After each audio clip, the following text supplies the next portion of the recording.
திருப்புவனம் வழக்கு நமக்கு எல்லாருக்கும் தெரியும். அண்மையில வந்து மிகப்பெரிய ஒரு சர்ச்சையை ஏற்படுத்தினது. திருப்புவனம் வழக்கு வந்து திருப்பம் தரும்ன்னு பார்த்தோம்னா, திருமங்கலம் வழக்கு வந்து தற்போது திருப்பம் தந்து கொண்டு இருக்கிறது. கூடுதலா பார்த்தோம்னா, அந்த காவல்துறையில புகார் குடுத்த பெண்மணி நிகிதா மீதே பார்த்தோம்னா, பல்வேறு புகார்கள். மிகப்பெரிய ஒரு மோசடி மா ஒரு ராணியா இருந்திருக்காங்க. சர்வதேச அளவுல இவங்கலாம் குற்றம் சாட்டப்படக்கூடிய ஒரு நபர் வந்து தற்போது வெளியில திரியிறாங்கன்ற மாரி தான் பார்க்க முடியும். இன்றைய தினம் பார்த்தா கூட, தென்னிந்திய ஃபார்வர்ட் பிளாக் கட்சியினுடைய நிறுவனராக இருக்கக்கூடிய திருமாறன் அவர்கள் கூட, இவங்க என்னுடைய ஒரு 3வது மனைவின்ற மாரியான ஒரு கருத்த சொல்லி, ஒரு அழுகாத குறையா வந்து பேசியிருக்காங்க. இந்த சம்பவத்த நீங்க எப்படி சார் பார்க்குறீங்க? நம்மளுடைய ஃபார்வர்ட் பிளாக் உடைய அந்த கட்சியினுடைய தலைவர் நிர்வாகி திருமாரஞ்சியுடைய பேட்டியை நானும் பார்த்தேன். மிக அதிர்ச்சியா இருந்துச்சு. சொல்லும்போது, இந்த நிகிதா தான் அப்படின்னு எனக்கு முன்னாடியே தெரிஞ்சிருந்தா, நானே வந்திருப்பேன்.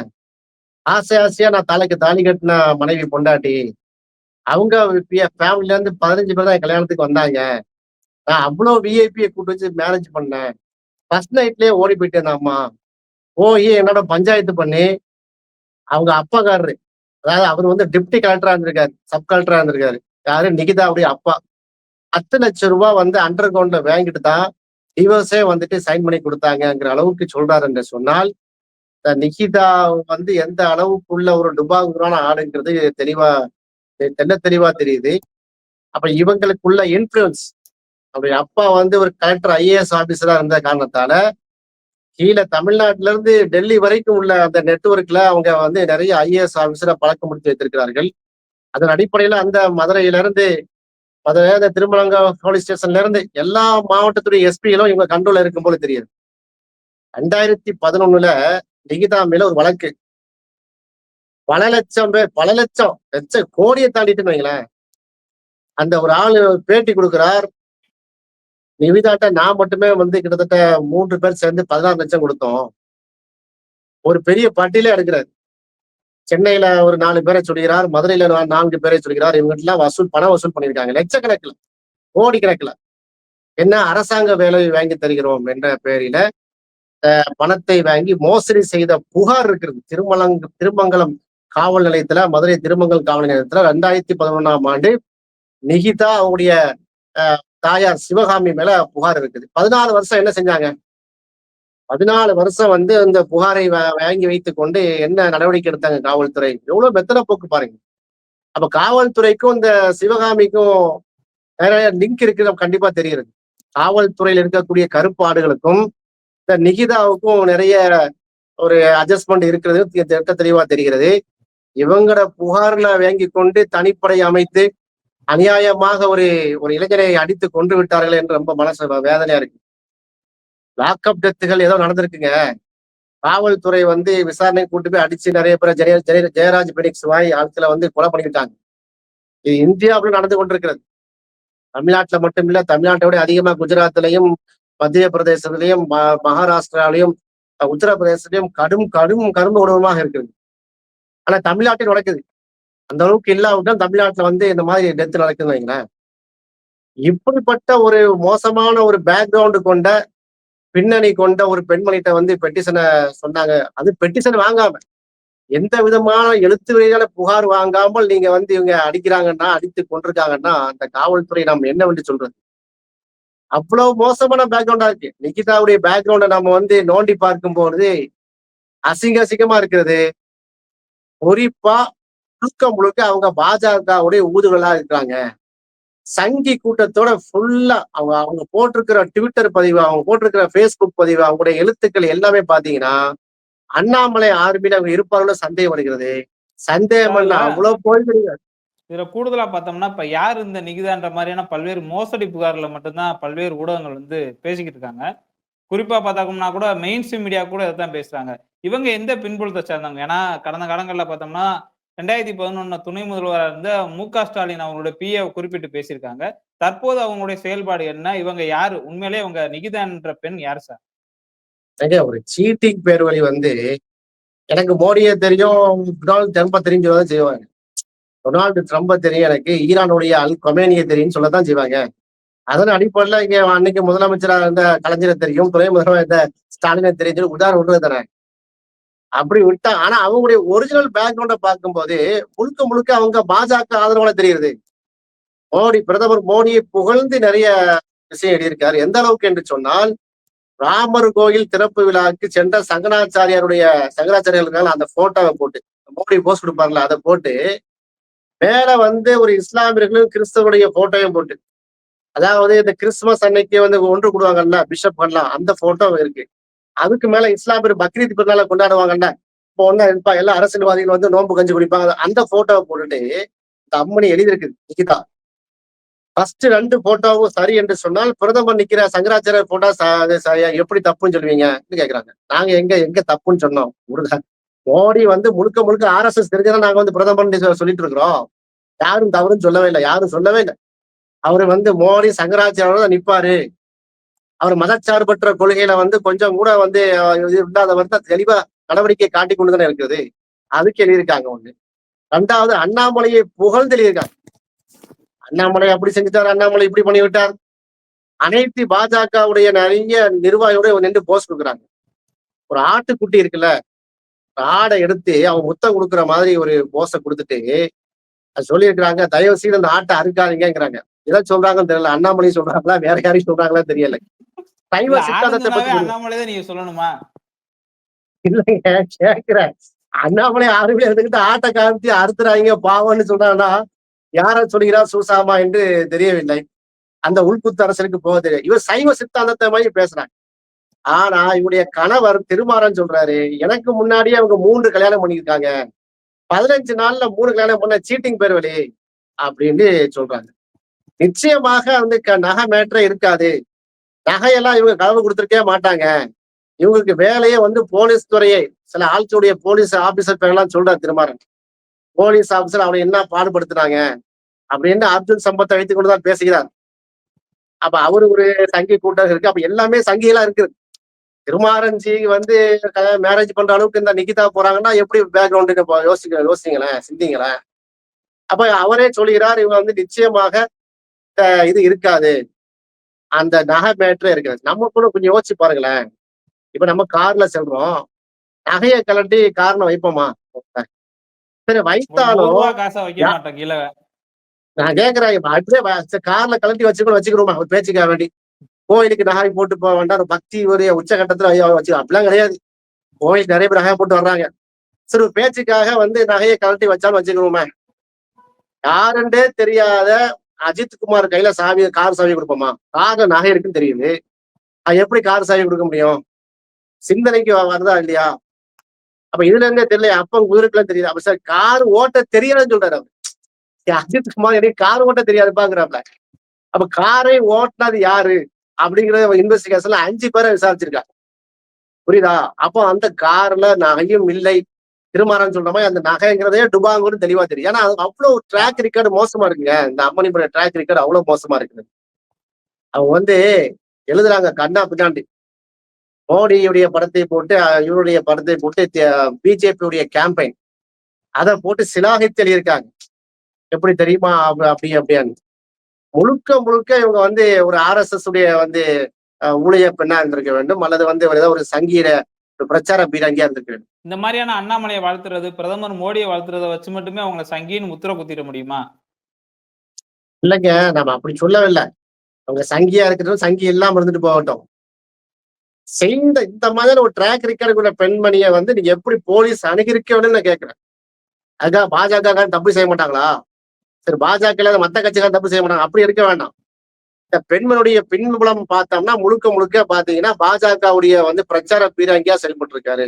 முருகன் மாநாட்டுக்கு முருகன் மாநாட்டை அவ்வளவு சிலாகித்து எழுதி ட்வீட் பண்ணி அதுல வந்து கலந்து கொண்டு அந்த புகைப்படத்தை எல்லாம் எடுத்து போட்டிருக்காங்க. சரியா? அவரை கடந்த காலம் கிட்டத்தட்ட பாத்தீங்கன்னா 10 வருஷமா வந்து அந்த சோசியல் மீடியால ஆக்டிவா தான் இருந்திருக்கிறாங்க.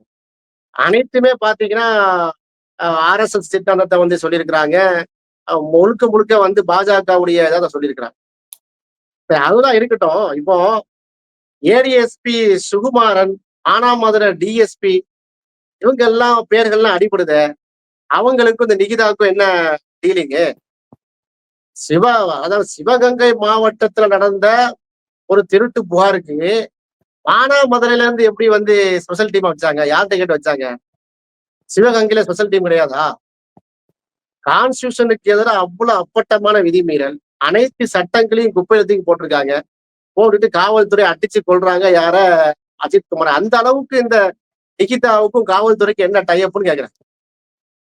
புரியுதா உங்களுக்கு? அப்ப இந்த கேள்வி எல்லாம் பார்க்கும்போது தாய்ப்பா ஏன் 2 நாளைக்கு முன்னாடி வரைக்கும் வானத்துக்கும் பூமிக்கும் இடையில துள்ளுன ஹெச் ராஜா இப்ப ஏன் சைலண்ட் ஆயிட்டாரு? சைலண்ட் மோடுக்கு போயிட்டாரா? மியூட்ல வச்சாச்சா அவரை? என்னெல்லாம் சொன்னாரு? அஜித் குமார்ங்கிற இந்துவுக்கு நடந்த கொடூரத்தை யாரு தட்டி கேட்பது? இப்ப சொன்னார. ஜெயராஜ் பெனிக்ஸ் ஒரு கிறிஸ்துவர், சிறுபான்மை சமூகத்தை சேர்ந்தவர் என்பதா எல்லாம் குரல் கொடுத்தீங்க. இன்றைக்கு சிவகங்கையில ஒரு இந்து கொல்லப்பட்டிருக்கிறார். ஸ்டாலின் அரசு என்ன செய்யறது? இதான் திராவிட மடலான்றது ஆளை காணாம. இப்ப என்ன கதை? சந்தேகம் வருதா இல்லையா? இல்ல இன்றைய தினம் பார்த்தா கூட பாஜக மாநில தலைவர் நயினார் நாகேந்திரன் என்ன போட்டிருக்காருன்னா 3 கேள்வி எழுப்பியிருக்காரு. அதை எப்படி துணை முதலமைச்சர் அன்றைய 2011 துணை முதலமைச்சரா இருந்த ஸ்டாலினுடைய பிஏ தெரியுன்ற மாதிரி 3 கேள்வி எழுப்பியிருக்காங்க. இன்றைய தினமே அந்த பெண் சங்கீதான்ற மாதிரியான ஒரு கருத்து வரதை எப்படி பார்க்கலாம்? நான் என்ன கேக்குறேன், நான் இப்படி சொல்லட்டா, அவங்களுடைய தந்தை நிகிதாவுடைய father deputy collector IAS officer. அவருக்கு டெல்லி வரைக்கும் இருக்கான். ஜி சுதாவா லதாவா அப்படில பேர்ல உள்ள ஆட்கள்லாம் சொல்றாங்க. என்ன கரண்ட்ல இருக்காங்க, டெல்லியில ஒர்க் பண்ணிட்டு இருக்காங்க. அந்த அளவுக்கு செல்வாக்கு இருக்குதான். ஏன் அவங்க சொல்லி செஞ்சிருக்க கூடாது? இன்றைக்கு ஜெயக்குடி மேடம் புதுசா நினைச்சிருக்காங்க, வந்திருக்காங்க. இந்த மாசம் தான் பதவி ஏற்றிருக்கிறாங்க. சிவகங்கை மாவட்டத்துக்கு கலெக்டராக. ஏற்கனவே போன வாரம் தான் துணை முதலமைச்சர் உதயநிதி போனாரு அந்த சிவகங்கை மாவட்டத்துக்கு நலத்திட்டங்களை வைக்கிறது, அரசு சம்பந்தமான விழாக்கள் கலந்து கொள்வதற்கு. ஜெயக்குடி முழுக்க செக்ரட்டரியேட்ல இருந்து ஒர்க் பண்ண 2011 பேட்ச் அவங்க ஐஏஎஸ் ஆபீசர். இப்படி ஒரு மூவ்மெண்ட் நடந்த பிறகு ஒருவேளை சிவகங்கை மாவட்டம் குறிவிக்கப்பட்டுட்டோம், அதுக்கு இந்த அம்மா பயன்படுத்தப்பட்டாங்களோ? இப்படி யோசிக்க கூடாதா? நாகேந்திர மாமா அப்படி யோசிச்சானா நம்ம இப்படி யோசிக்கலாம்ல. அதாவது சிபிஐ கையில கொடுத்தது ரொம்ப சிறந்த முடிவு. நான் கூட சில காலையில சொன்னேன், நம்ம தமிழ்நாட்டுடைய காவல்துறை ஸ்காட்லாந்து யார்டு நிகான காவல்துறை. கண்டிப்பா இங்க ஒரு ஐஜி லெவல்ல ஒரு ஆபீசரை போட்டால எல்லா மேட்டரும் வெளியே வந்துடும் என்று சொன்னேன். இப்ப அப்படி வெளியே உண்மையை சொல்லும் போது இவங்க சங்கி பிஜேபி சொல்லும் நம்ப மாட்டாங்கல்ல. இப்ப அதனால பால கொண்டு முதலமைச்சர் ஸ்டாலின் என்ன செஞ்சாரு? பாஜக கோர்ட்ல போட்டாரு. சிபிஐ நீ வாப்பா, இந்த ஆளுதானே சிபிஐ. சிபிஐ யாரு? மோடி அமித்ஷாவுடைய ஆட்கள். உங்க கையிலேயே இன்வெஸ்டிகேஷன் தர, நீங்க இன்வெஸ்டிகேஷன் பண்ணுங்க பார்ப்போம், சொல்லுங்க பார்ப்போம் அப்படின்னு சொல்லி கொடுத்துருக்காரு. இப்ப என்ன செய்வாங்க? இப்ப சிசிடிவி ஃபுட்டேஜ் எல்லாம் எடுத்து ஆக வேண்டும். ஒரு மாசத்துக்கு உள்ள எல்லா சிட்டிசன் எடுப்பாங்க. சிவகாமி எங்க போனா என்ன எங்க வந்தாங்கன்னு. இந்த பையன் அஜித் குமார் எந்த விதமான குற்றச்சில ஈடுபடாத பையனா இருக்கலாம். எந்த விதமான அவங்க பேக் ரெக்கார்டு பேடா ரெக்கார்டு இல்ல. அல்ல அவங்க அம்மா என்ன சொல்றாங்கன்னா ஒரு 10 ரூபா கூட எடுக்க மாட்டான் அப்படின்னு சொல்றாங்க. கால் ரெக்கார்ட்ஸ பார்த்து தெரிஞ்சுப்போம்ல. சிபிஐ நிகிதாவுடைய கால் ரெக்கார்டை எடுக்கும்போது யார் யாருக்கு அடிச்சா, எந்த டிஎஸ்பிக்கு பேசினாங்க, எந்த எஸ்பிக்கு பேசினாங்க, யார் அந்த சாருங்கிற கேள்வி இப்ப வரும்ல. எல்லாரும் அமைதியாயிட்டாங்க. எடப்பாடியார் சவுண்ட காணோம். எதிர்க்கட்சி தலைவரு அவ்வளவு பயமா? எல்முருகன் என்ன இப்படி சொல்லிட்டு இருக்காப்ல. பாஜக எப்படியா ரியாக்ட் பண்ணுவாங்க? நம்ம என்ன சொல்லுகிறோம், இந்த நிகிதாவை ஃபர்ஸ்ட் குற்றவாளி A1 குற்றவாளியாக சேர்க்க வேண்டும் என்று நாம சொல்லல. அவர் கணவர், முன்னாள் கணவர் சொல்றாரு. திருமாரஞ்சி சொல்றாரு. திருமாரஞ்சி உங்க ஆளுதான். ஆகவே சிபிஐ அதிகாரிகள் இதை கவனத்தில் எடுக்க வேணும். ஏற்கனவே கடந்த காலையில நம்ம பேசியிருக்கிறோம். கோர்ட்ல நடந்த விஷயங்கள், நீதி அரசர்கள் அந்த அளவுக்கு கோவப்பட்டு பேசினது, காவல்துறைக்கு எதிராக எத்தனை விஷயங்கள் சொன்னது எல்லாமே பதிவு செய்திருக்கிறோம். ஆனா இப்ப நிகிதாவே டுபாகூர்னு இருக்கும்போது, அட பாவிகளை அநியாயமா கொண்டுட்டீங்களடா அப்படின்னு இருக்கு. இப்ப நிகிதாவுடைய பேக்ரவுண்ட பார்த்தா நமக்கு அதிர்ச்சியா இருக்குது. திருமாரஞ்சி சொல்ல ஏன் முன்னாட்டிங்கிறாரு. நிகிதாவுடைய சோசியல் மீடியா கணக்குகளை பார்க்கும்போது அப்பட்டமா அவங்க சங்கி பாஜக காரகமா இருக்கிறாங்க. காவல்துறை விசாரணை, புலனாய்வுத்துறை விசாரணை எந்த கோல் செல்லுங்கிறது பார்ப்போம். இந்த இறுதியா அந்த நிகிதா சம்பவத்து மூலமாக தமிழ்நாடு மக்கள் என்ன தெரிஞ்சுக்கணும் சார்? கண்ணால் காண்பதும் பொய், காதால் கேட்பதும் பொய், தீர விசாரிக்கிறதும் பொய். காமனா சிந்திச்சு நிதானமா முடிவெடுக்கிறதே மெய்ங்கிற மாதிரிதான் இருக்கிறது. என்னெல்லாம் சொன்னாங்க. முதல் நாள் பாத்தீங்கன்னா பயங்கரமான கஸ்டடியை வந்து இது எடுத்து நடக்கிறது. ஸ்டாலின் அரசு வந்து என்ன செய்யணும், இது பண்ணணும், வித்ட்ரா பண்ணாரு. முதலமைச்சர் இறங்கி வந்து சாரி கேட்டார். அமைச்சர்களை வீட்டுக்கு அனுப்புனாரு. உதவிகளை அறிவித்திருக்கிறாரு. சம்பந்தப்பட்ட அந்த 5 காவலாளிகள் வந்து கொலை வழக்கு பதியப்பட்டு அவங்கள வந்து அரெஸ்ட் பண்ணியிருக்கிறாங்க. அந்த சிவகங்கை மாவட்டத்தில் எஸ்பியை வந்து காத்திருப்பு பட்டியலுக்கு அனுப்பிட்டாங்க. சிபிஐக்கு வந்து வாலண்டரா வந்து முதலமைச்சரை வந்து என்ன பண்றாரு, இது பண்றாரு. அப்ப இவ்வளவு விஷயங்கள் நடக்கிறது தமிழ்நாட்டுல. இதே எடப்பாடியார் ஆட்சியார் தான் என்று வந்திருக்கும். நான் எடப்பாடியார் அண்ணனை வந்து நான் குறை சொல்ல வரல. எங்க மாவட்டத்துல 13 பேர் சுட்டு கொல்லப்படுறாங்க ஸ்டெர்லைட் போராட்ட நேரத்துல என்ன சொன்னார் முதலமைச்சரா இருந்த நிலையில? நான் டிவியை பார்த்தான் தெரிஞ்சுக்கிட்டேன் சொன்னார். அப்படிப்பட்ட முதலமைச்சர் இல்ல. நிச்சயமாக வந்து திமுக கவர்மெண்ட்ல பிளஸ் அண்ட் மைனஸ் கண்டிப்பா இருக்கு. எந்த ஆட்சி நடந்தாலும் சரி.